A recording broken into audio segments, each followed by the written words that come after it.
Good morning. You are listening to National Real Estate Auction Radio. I am your host, Doug Dennison. We are broadcasting from beautiful St. Augustine, Florida, the nation's oldest city, at WFOY 1240 AM studios. Through the power of the Internet, this program is being streamed worldwide on 1240news.com. The show will also be archived on RowAuctions.com, as they are the host and sponsor of this program. Additionally, this show is posted on YouTube.com. We're going to be talking about real estate auctions, past auctions, upcoming auctions, different real estate markets across the country. We have a lot of topics today. To help us out, we've got several real estate and auction leaders calling in, and we've got somebody on the line right now. Good morning. You're on the air. Jay Masterman calling for Doug Dennison. Hey, Jay, this is Doug. You're on the air. How are you, sir? Good, Doug. How about yourself? Well, wonderful, wonderful. Tell us who you are and where you're from and what do you do? Okay, thank you, Doug. Well, my name is Jay Masterman. I am originally from Boston, Massachusetts, now reside in Miami, Florida. I have been in the real estate business for about 27 years. It hurts actually to think about that. And primarily in the housing sector and the multifamily sector, Doug, as you know. Well, you and I go way back. In fact, we go back to the RTC days and have done several auctions together. But Deerwood always comes to mind when we did that Yes. That property down in South Miami, and you guys did a great job. You were very, very good, and I appreciate it. I think. Well, do you remember it? Tell us a little bit about the property. Well, I certainly remember that. What I was going to say is, as you know, again, the bulk of my career was 20 years in the brokerage business, and then after that has been in the acquisition side. Yep. Primarily in the distress, and now we're getting into more of the market rate. That deal, Doug, as you recall, that was the RTC FDIC days when the banks decided to unload all their assets during that time. If you want to compare it to these days, that didn't happen. Right. We expected that to happen, and as a perspective, I think you have to look at the excesses of about a 10 or 15 year run back in the late 70s, all through the 80s. By the late 80s, there was the complete fallout, known as the whole S&L debacle. That caused the fallout at that point with billions on the books. The banks unloaded. Deerwood was a typical deal that we would find where we went to auction. It was pennies on the dollar, and there was some fantastic buys.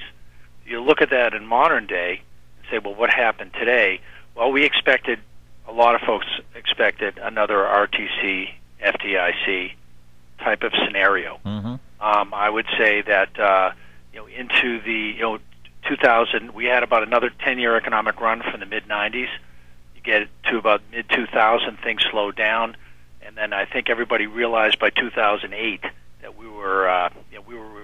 this was going down. I think by 2009 and 10, folks were expecting an RTC FDIC and raised billions, if not trillions, to backstop. But what happened was, I think what we had is, and I know you know this, Doug, we had an extend and pretend Mm-hmm. scenario, which in essence, if you look back, probably worked, because there was just a tremendous void of liquidity in this 2008, 2009, 2010 period. Folks that bought during that time frame, I think, were pretty smart. Mm-hmm. And now that financing is starting to creep its way back in, and now that a lot of the extended pretend the banks held on to those assets, I think values are actually on the uptick. And so there were a lot of successes, and there was a lot of more developers and investors that probably would have failed if not for very low interest rates and this extensions on financing and extensions on development loans and construction loans, et cetera. Well, you're exactly right. It's we kind of felt that it was going to be another type of RTC scenario, whether there was an organization or a institution that kind of did that for the government or not, but we felt that the assets would go to market, and they did not. And So the banks and the government held on to the properties, but there's a cost to that. Yes. There's a cost to the properties just sitting there. And tell us a little bit about that before we get into more about your company. But tell us about what happens when a property just sits there. Well, certainly if it's new construction, there's all kinds of issues of exposure to elements and rain, drywall, that type of thing. If it's new construction that's finished and sealed in, if you will, from the elements, it's a lot better. Other real estate that's existing and that's cash flowing, office buildings, shopping centers. If you kind of look through the last 5 years, to those in the business, it seems like a blur. But we really went we skipped over the abyss of just retailers moving out. If you looked at most suburban office buildings and even urban office buildings that had anything to do with real estate, appraisers, real estate companies, mortgage brokerage companies, construction companies, law firms that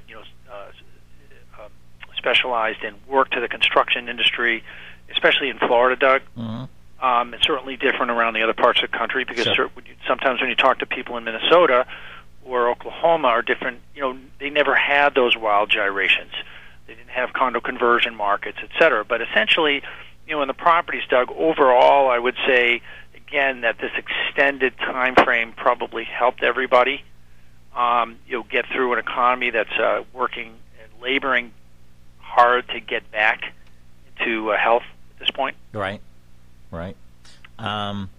The thing that I'm concerned about, and I sent you something earlier this week, yes, in regards to the government holding assets and the cost of that. And in fact, I sent you a little article where there's a post office in Washington, D.C., and quote, the facility loses $6 million a year, yet it hasn't been used in 10 years. And Congressman Denham, who has championed the cause of trying to get these unused surplus properties to market so that taxpayers, number one, can gain the benefits of unused properties and help balance the budget, but also, again, there's a cost to maintaining these properties, and of course the depreciation and whatsoever. So just to kind of for the listeners, and I've been on this for months now, when I went up to Washington several times, it appears as the bill HR 1734 might have a chance to go to the Rules Committee in February, and so it's creeping along. As a taxpayer, it just kills me that we have these properties and we continue to pay. And this isn't just the federal government, and they've got local governments also, local governments, state, yes, county, and it's just kind of easy to look the other way and say we're gonna use that down the road, and maybe what we'll do. But the years keep on turning and turning, and being in real estate, if there's a property on a block that hasn't been used, well, it affects the other properties in the area. Yeah, it does, and effectively, kind of privatizing these government holdings. I mean, it makes a lot of sense. And I think if you look at the big picture, Doug, it would be interesting to understand what on a dollar value, mm-hmm. How that compares to how this is going to help reduce the deficit and local government payrolls, et cetera. But the article that you sent me absolutely touches on the process, Doug. Yep. And the process to dispose of these properties is so incredibly arcane and arduous. That does make it very difficult. Yep. Now, of course, the issue with public dispositions in governments are that, unfortunately, historically, there's been a lot of problems created. Insider deals, lobbyists involved in those types of deals. Yes. And so, the process gets clouded. So I think the current laws is a result of trying to mitigate, but it's such an extreme solution that we have, the inability to do that. Personally, I'd love to see, how to monetize, where the government actually is opposed to selling it, does it on land leases. And so, Trump wanted to build on that post office in D.C. That's great. Right. Let's do a land lease and let's just get that money pumping back into the Treasury. Multiply that times the probably, not billions of dollars worth of real estate. That might be one way to sort of create a passive income for the government and create some cash flow. How that would be managed, Doug, and who would account for that, is a whole different story.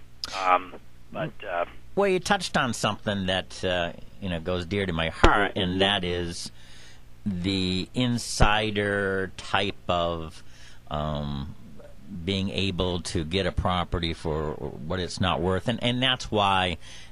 And I'm biased, of course. I've been in auctions for 25 years, but I always thought for the government the best thing to do was auction, because if I was a government official and I'm in charge of selling this post office, I'm going to get an offer from one entity that says, pick a number, $100 million, but we need a year's worth of due diligence. And then there's going to be somebody that says, well, I'll pay you $80 million, but I need financing. And everything is different. It's not apples to apples compared to an auction where it is transparent. Everybody is on the same playing field, and the only difference is who's the last person standing with their hand up. Right, no doubt. And Doug, you and I have been in this business a long time, and as long as I've known you, you've been an advocate for the auction model, and I think that unfortunately, what's happened is we've used that model during the bad times, where it was used as a clearinghouse model. Mm-hmm. But I think that there is a sustainability to that model in certain areas. And the beauty for people who maybe don't understand exactly how the auction process works the way you run it, Doug, on the commercial surplus government property, is you do all the reports up front. You provide phase 1, phase 2 environmentals. Yep. All of the things that people really need to know, that mitigate as many risks as possible. Now, obviously, there's a risk-return scenario, because if you're buying a piece of land and it's zoned for an office building, if you ultimately want to build an apartment building there or a retail center, you may not be able to. So you have to, it's a very sophisticated game, and probably as a result, sometimes it does hold values back, but it does do a couple of things. One, it does, it does, and then you have minimums too, Doug, that sometimes you put in. Yep. So if we're really not sure, if a property doesn't sell for a certain amount, we may not want to sell it. Maybe we try a different methodology. But a lot of times with those minimums, it's a little bit of insurance policy, and really, it really does. It does filter out a lot of the onlookers and folks that haven't spent the time and money and are serious, and then you have your serious 3, 5, 7, 10 guys bidding, and the gavel goes down and there's a sale, and that's the key, is that is to monetize these things on a very fair and open basis. And I think the auction, not to be an infomercial because you didn't pay me on this, Doug, but I think it is it is a very good methodology for in many instances. Well, thank you, Jay. Tell us more about the Michelson Group. Sure. The Michelson Group is we are an apartment management and investment firm. Mm-hmm. My partners, Michael Moses and David Watkins. We have offices in South Florida, Jacksonville, and Tampa at current. We also manage in 6 states. We are a entrepreneurial third-party apartment management firm. We are growing and expanding through partner expansions.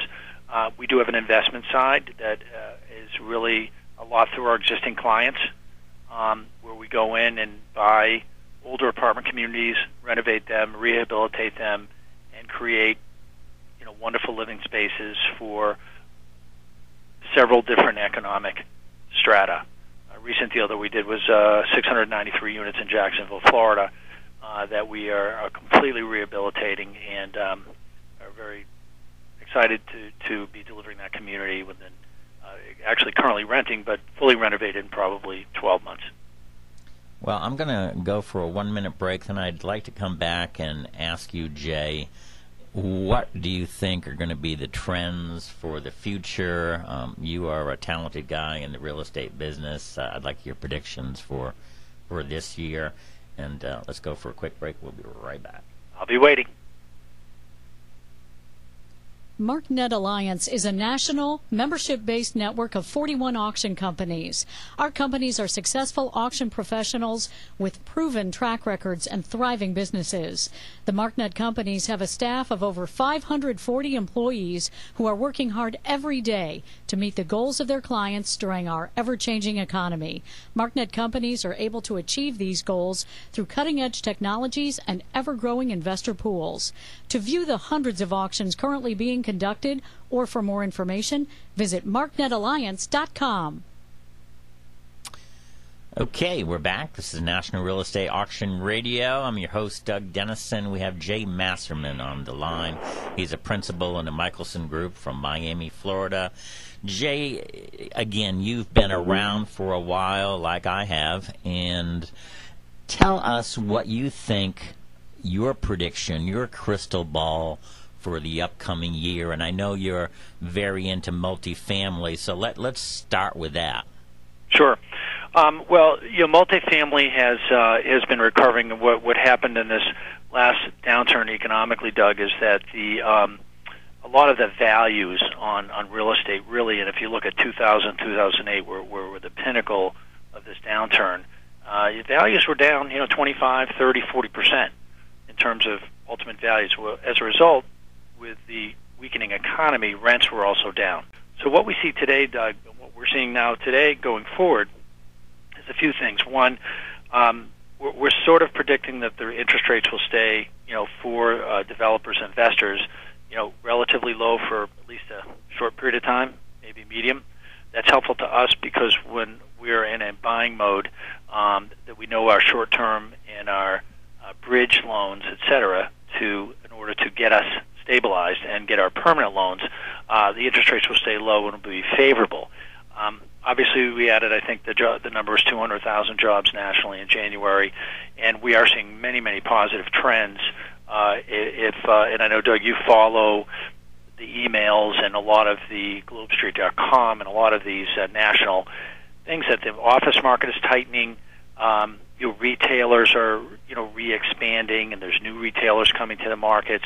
And although we specialize in multifamily, and that's really what we do, it's very important to us what's happening in the rest of the economy and with the other real estate around us because it brings life.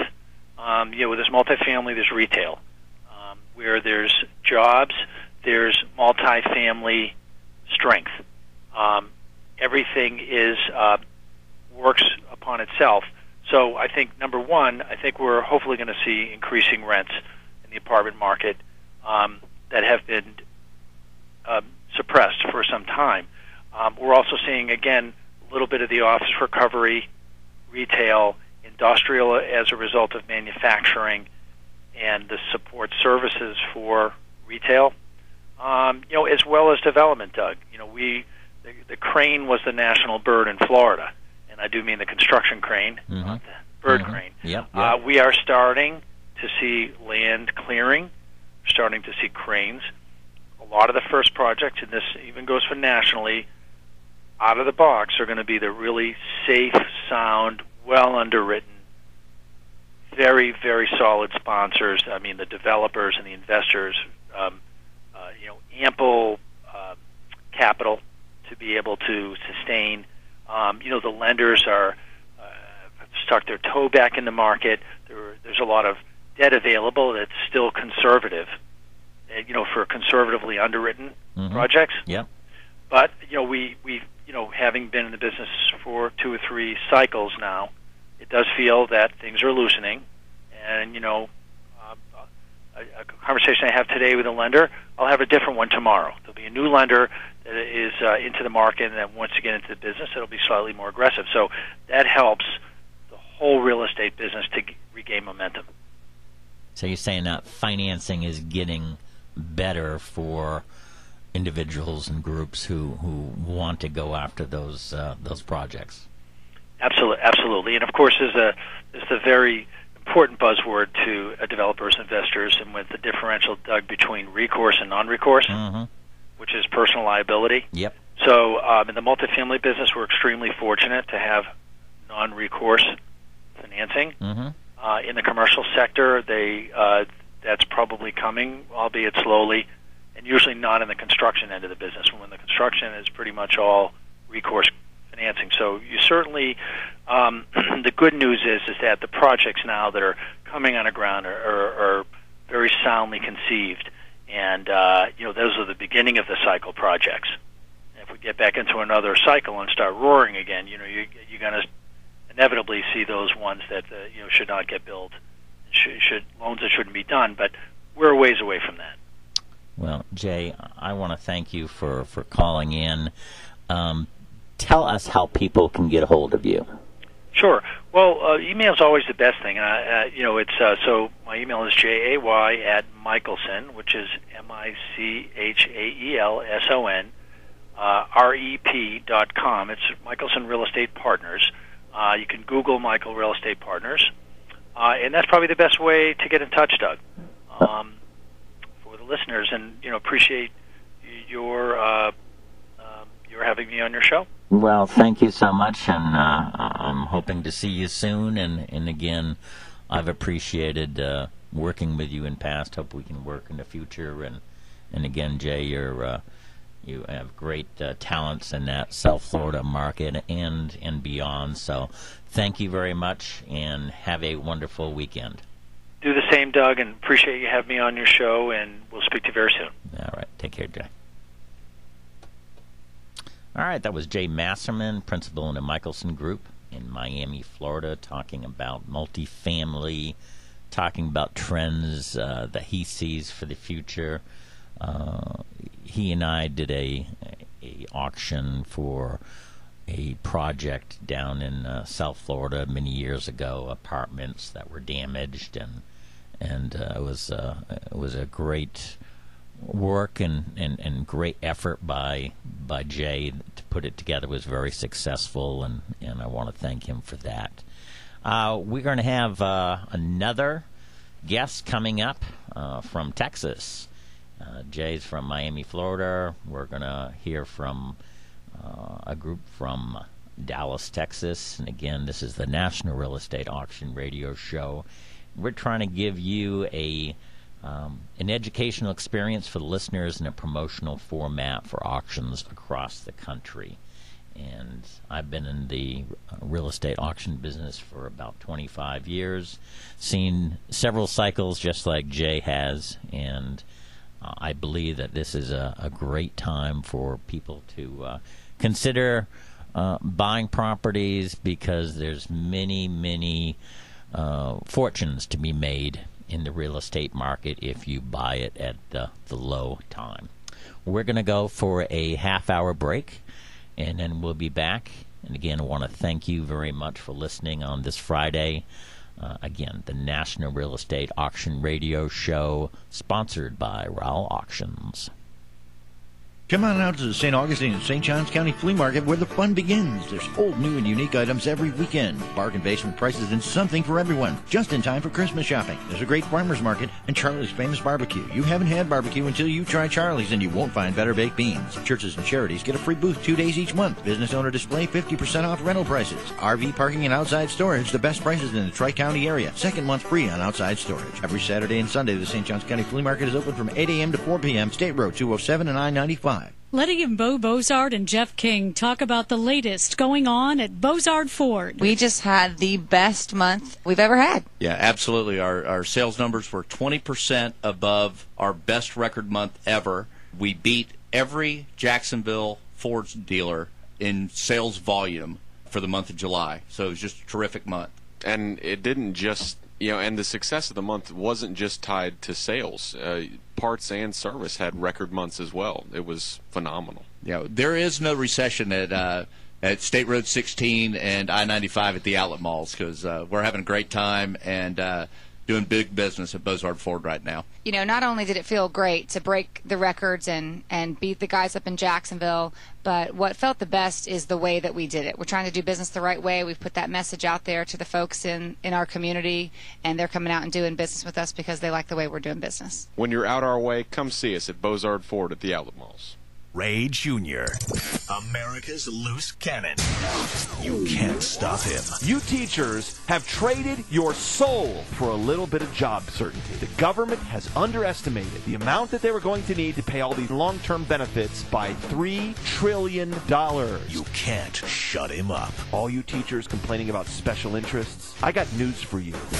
You are the special interest now. Ray Jr., weekdays from 5 to 6 p.m., right here on 1240 WFOY. Are you behind on your mortgage or facing a foreclosure? Hiding from your circumstances or just walking away from your home may lead to future liability on your loan. We can help you understand your legal rights and explain all the options that are available when facing a foreclosure. I'm local attorney Tom Pycraft of Pycraft Legal Services. Our office is located on US 1 in St. Augustine. You do not have to deal with this alone. Visit us at pycraftlaw.com or call today for a free legal review of your situation. 940-0060. That's 940-0060. For the best in local and national political talk, it's the Tim Constantine Show. Herman Cain joined me recently and shared with me his vision for changing the future of America.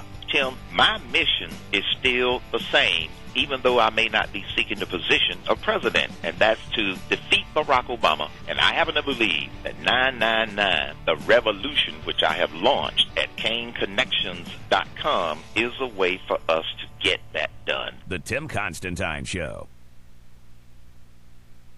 All right, we are back. This is the National Real Estate Auction Radio Show. I am your host, Doug Dennison. Several people have asked me to put my number in there so that people could call me, talk about their interest in real estate auctions, and let me give it out right now. It's 800-323-8388. That's Doug Dennison, 800-323-8388. Our sponsor is Rowell Auctions. It is a national real estate auction firm that started in 1936. They do online auctions, on-site auctions, and ballroom auctions. They have offices in Florida, New Jersey, California, Georgia, and have alliances with auctioneers and real estate brokers across the country.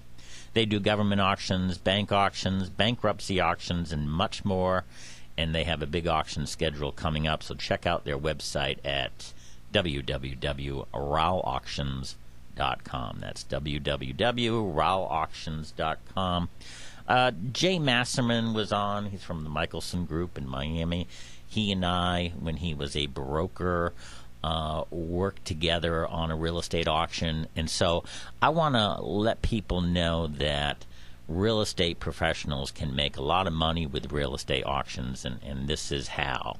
Number one, they can register buyers for an auction.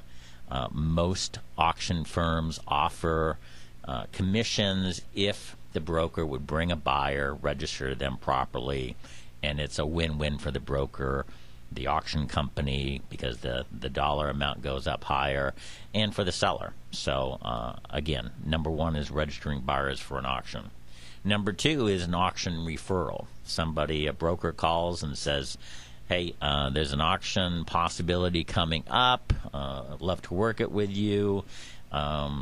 Here's the information. Let me know what I can do. And we give a referral and work together that way. Another way that brokers work with auction companies, the third way to make money, is sometimes we have local auction headquarters. Let's say that we get hired by the FDIC. And they say, okay, we've got 50 properties. Pick a town in Boston, Massachusetts. And what we want to do as a real estate auction firm is to find a broker who would work with us, help promote them, and that's just another way. Let's go to our next caller. Good morning. You're on the air. Doug, Ed Delgado, how are you? Ed, how are you doing, sir? And great to hear from you again. Tell us, number one, what you do and where you're from and all that kind of good stuff. Well, today I'm from Dallas. Yesterday I was in L.A., but no, I'm the CEO of the 5-Star Institute. We are a trade association based in Dallas, Texas, and we put on a series of conferences throughout the course of the year. Our national show, which is held every year in September, has about 5,000 mortgage professionals. Last year we had President Bush, George W. Bush, keynote along with Mayor Rudy Giuliani from New York. So it's a pretty good representation of mortgage executives and professionals from around the country. Well, I have been to your conference many, many times, and what a high-powered group you had last year. My gosh, that's going to be hard to beat next year. We're going to beat it. I can't because that's what everybody said after this. They're like, okay, well now what? And aside from getting the Beatles back together, we were left scratching our heads. I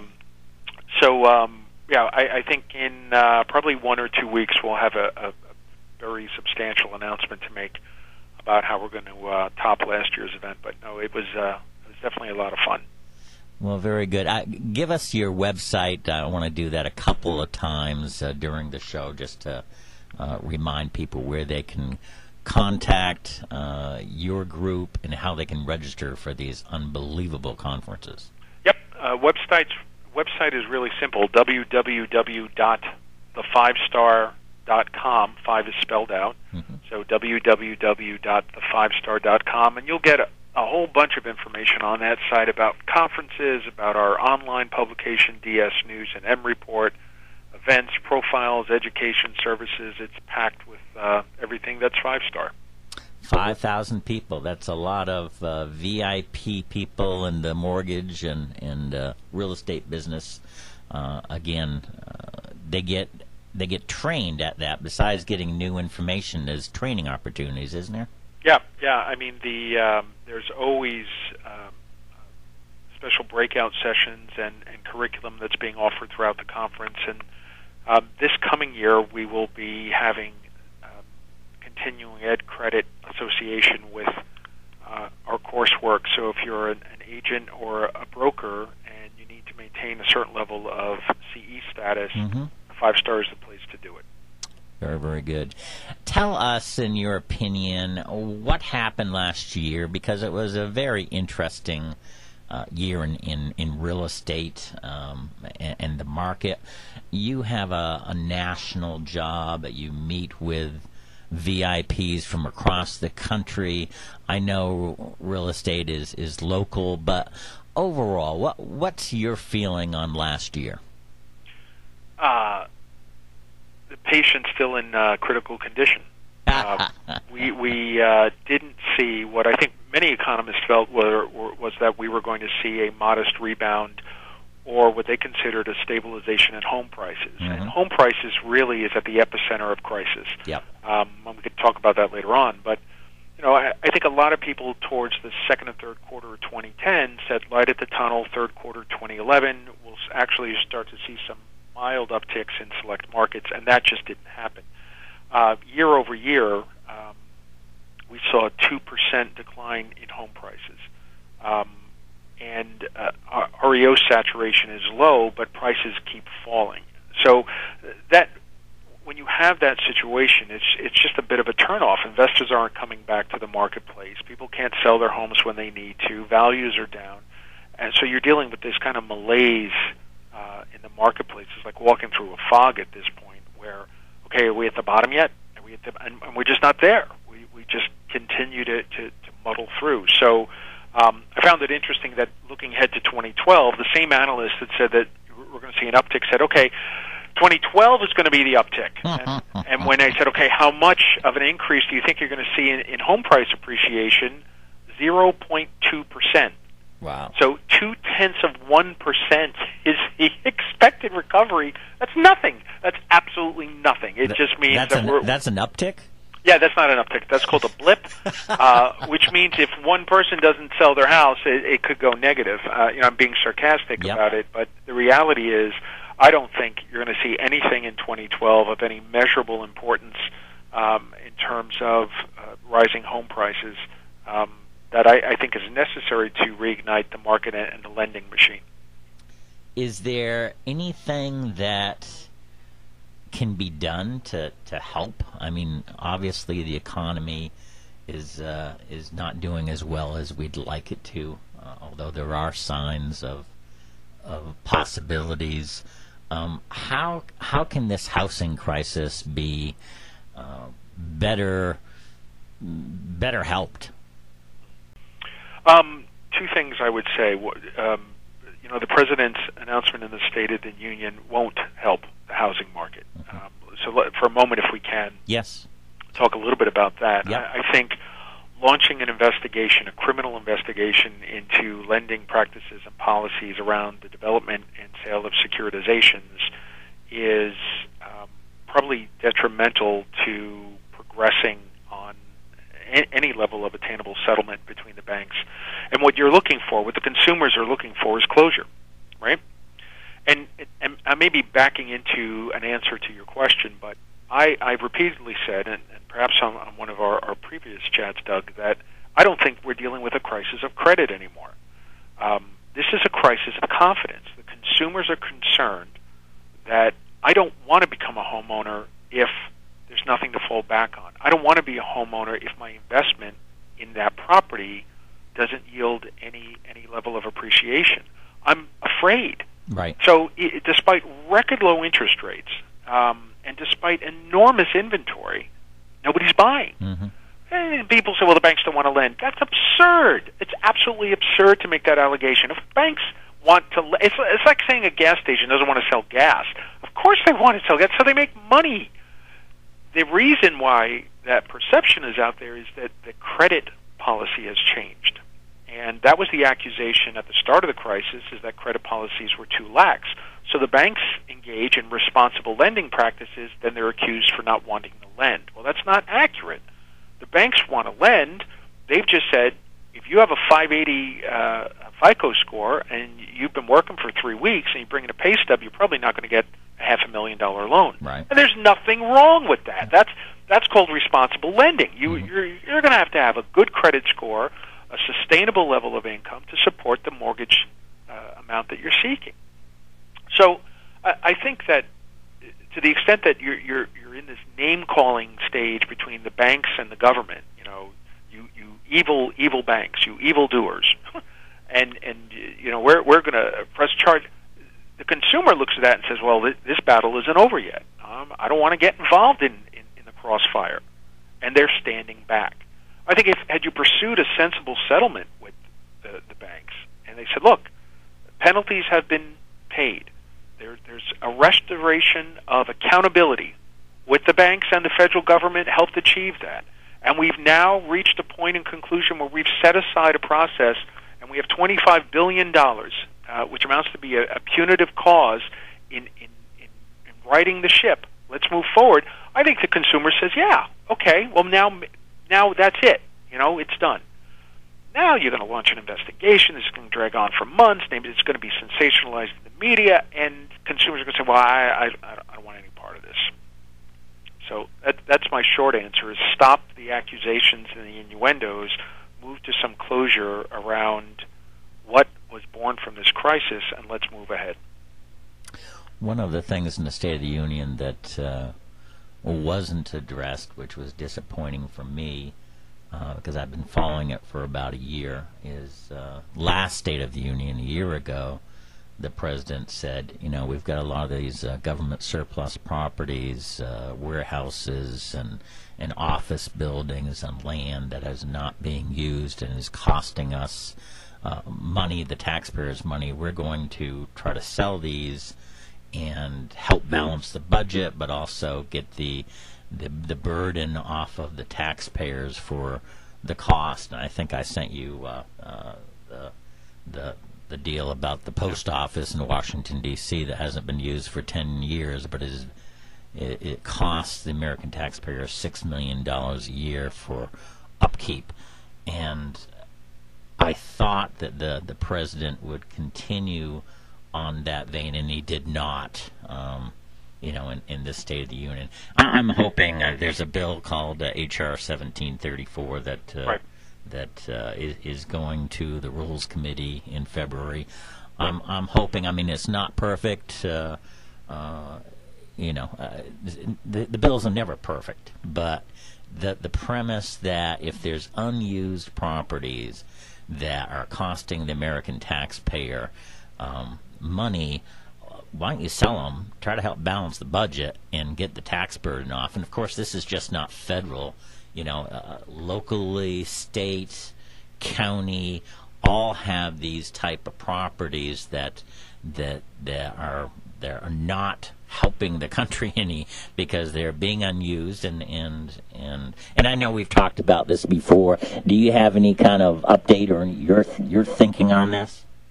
Other than I agree with you, no, I haven't heard the update. I, too, was disappointed that it wasn't addressed in the State of the Union, because I think you lead by example, and to saddle taxpayers with this unnecessary burden when the solution is so clear, it kind of runs against the grain of what we would all call common sense, right?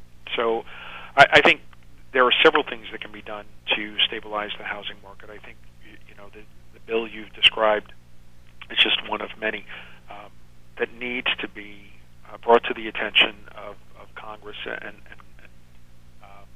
it needs to get pushed through, and we need to have sensible solutions like this deployed on a regular basis. One of the things I wanted to point out to your listeners is, along the same vein of what we were talking about, is a survey that was released by Fannie Mae back in December. And when asked, how many people think the economy is on the right track, less than 25% of folks thought the economy was moving in the right direction. I think 22% was the actual response of those that were surveyed. Only 26% of those surveyed felt that houses will increase by less than 1%. The remainder, so 74% of those surveyed think the prices haven't hit bottom yet. Mm-hmm. So it's things like you've described and I've described that contribute to the general lack of confidence in the marketplace, that there's too much waste going on some of these government buildings. There's not enough job creation focus, I believe, to help restore that balance of confidence, and the market remains wounded.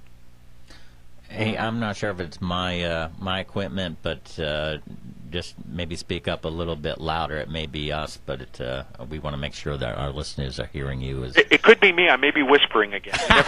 You never know. I have a tendency to kind of drift off, so I apologize. Not a problem. Not a problem. Well, is there a direction that your group is pushing for? And again, you're a big name in the real estate business. To have 5,000 people come to your conference and be headlined by past President Bush and Mayor Giuliani, former Mayor Giuliani. I mean, great speakers, great keynote speakers. Where are you guys trying to push this? I think Five Star, like any trade group, we try to assemble meaningful dialogue. Mm-hmm. Right? And I've been somewhat direct in saying, look, I don't need somebody in the room to cast blame or dispersion on those that are willing to come to a table and find common ground. It's just not productive anymore. And quite frankly, it's getting a little bit boring, right? Mm-hmm. I mean, you could just sit there and continually lob grenades across the table. It may make you feel good, but it's not doing anything to remedy the crisis. So we utilize various platforms and presentations to say, look, let's get opposing views together, those that have opposing views, and find a common ground. But let's move forward. And I'll say that over and over again. It's just, every time we sit down and say, well, we're going to investigate, the process of recovery stalls. It just goes into a complete stall because everyone focuses on, I wonder who's going to get it next. So I think what you'll see in the coming year from our organization is let's bring leaders together. We have a conference in March called Decision Point DC, in which it's at the Newseum in Washington, D.C., overlooking the Capitol. Mm-hmm. It's a small event, only about 250 people in the room. FHFA Director Edward DeMarco, Acting Director Edward DeMarco from the Federal Housing Finance Association will be delivering one of our keynotes. But I think its timing it couldn't be better, because I want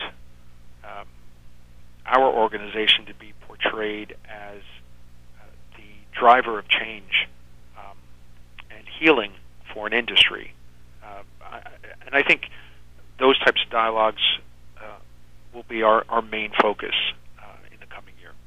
Ed, you are definitely a leader, and I appreciate your time and effort. Give us how they can contact you and again, sign up for your conference. Yep, www.thefivestar.com. You will be connected to everything that is 5-star when you go to that website for all upcoming conferences, news, breaking news alerts, daily feeds. There's no charge for any of that stuff. It's just a way that we provide a service to the industry in terms of keeping them connected on what's happening. I'm also on LinkedIn, where we push a lot of our stories out there, and at Twitter at Ed Delgado.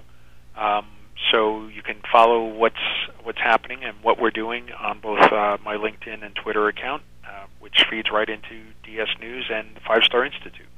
Ed, thanks so much for being on the show again, and appreciate your time. Have a great weekend. Hey, Doug, always a pleasure talking to you. Be well. You bet. Good morning. You're on the air. Hey, good morning, Doug. David Hart calling in. Hey, David, how are you doing? Wonderfully well, friend. How are you today? Fine. Tell us, you are the COO of RAL Auctions. Tell us about RAL Auctions, if you would. Doug, thank you so very much. RAL Auctions, as you may know, national auction marketing firm, headquartered in the southwest part of Georgia, which makes it ideal for us to service clients throughout the southeastern United States and from there across the entire country. Specializing in bank-owned REO, agricultural, other property-owned, personal property, pretty much any hard or substantial asset that needs to be liquidated in a timely fashion. Specialize in developing creative marketing plans to make that happen.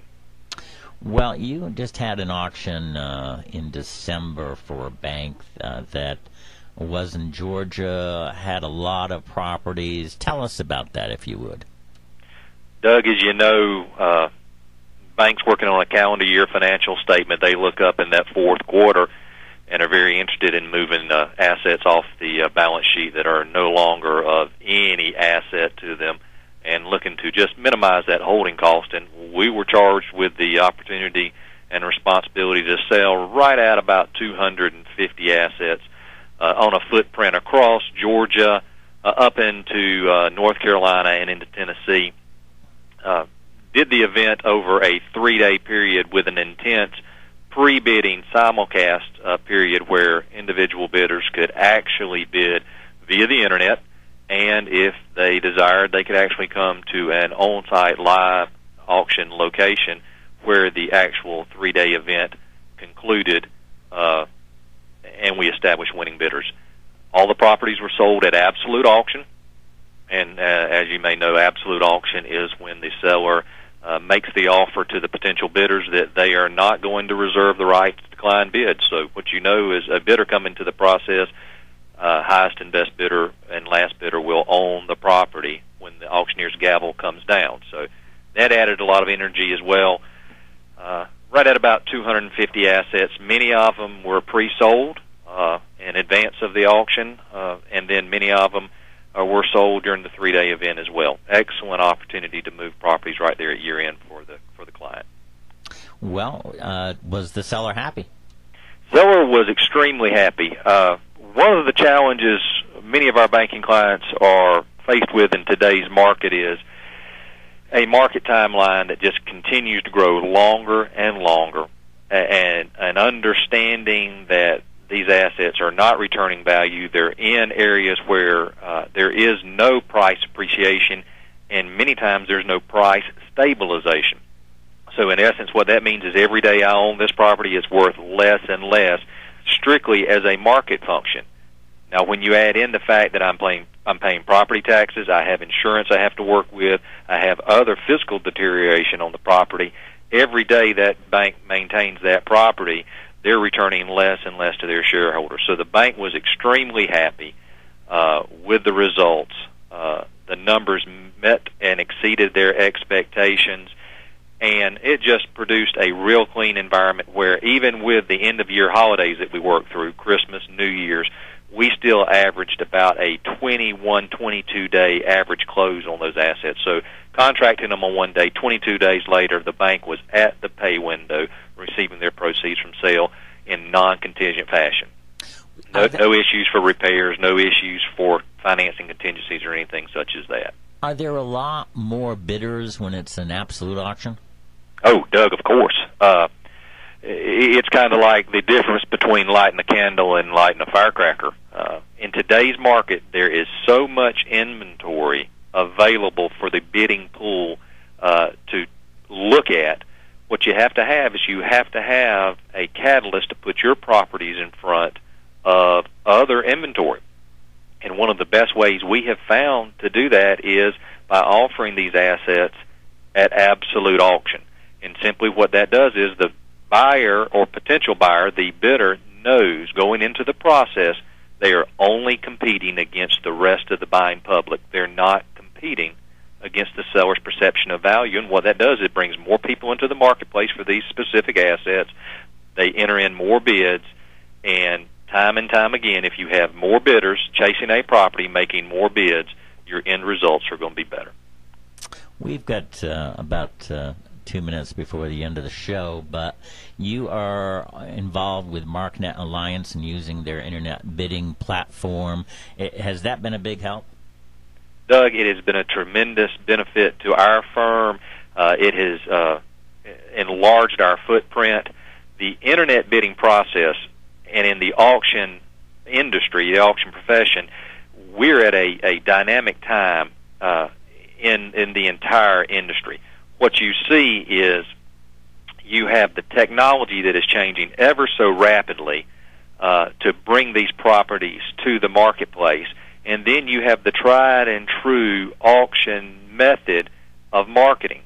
And what you have many times is you have people with a lot of technical expertise that don't have the marketing side, or you have people who have the marketing side who do not have the technical expertise. With our inclusion in the MarkNet Alliance, what it has allowed is we have joined both those dynamic forces together. You have the marketing expertise through Rowell and through MarkNet, and you also have the technical superiority with the MarkNet platform. And we simply like it for a multitude of reasons. The main reason is with our simulcast events, with allowing the bidders to come into the process early and make their bids on their own timetable, it starts the bidding activity earlier, which gets more bids. Then on the live event, the asset is not tied strictly to a 2 to 3 minute window where the auctioneer sells the property and then it's shot down to the contract room. David, I have to stop you because we're going to run out of time. But Rowell Auctions, RowellAuctions.com, David Hart, COO. He can be reached at 800-323-8388. David, thanks so much for calling in. Anytime, Doug. Take care now.